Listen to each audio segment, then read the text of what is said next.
Praise the lord. నేటి దిన వాగ్దానము. మీరు నాతో కూడా సంతోషించుడి, తప్పిపోయిన నా గొర్రె దొరికినది. లూకాసు వార్త 15వ అధ్యాయము 6వ వచనము. దేవునికి ఎంతో దూరంగా ఉన్నవారి మీద యేసు ప్రభు జాలితో శ్రద్ధ చూపడాన్ని ఎంతో విమర్శించారు.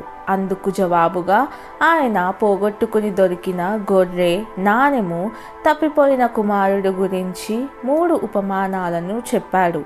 పోగొట్టుకున్న గొర్రె దొరికినప్పుడు ఆ వ్యక్తి సంతోషముతో దానిని తన భుజంల మీద వేసుకొని ఇంటికి వచ్చి తన స్నేహితులను, పొరుగువారిని పిలిచి, మీరు నాతో కూడా సంతోషించుడి, నశించిన దానిని వెతికి రక్షించుటకు యేసు ప్రభువు వచ్చెను. ఈ ప్రజలు దేవుని వద్దకు వచ్చేలా ప్రేమించడానికి ఆయనను వెంబడించమని మనలను పిలుస్తున్నాడు. ఇతరులు ఆయన వైపు తిరగడంలో ఉన్న ఆనందాన్ని మనం వేచి చూడాల్సిందే. ప్రార్థన. యేసు ప్రభువా, నన్ను వెతికి రక్షించి ప్రేమించినందుకు వందనాలు. నీవు అవసరమైన వారి వద్దకు నీ ఆనందంతో నన్ను నడిపించండి.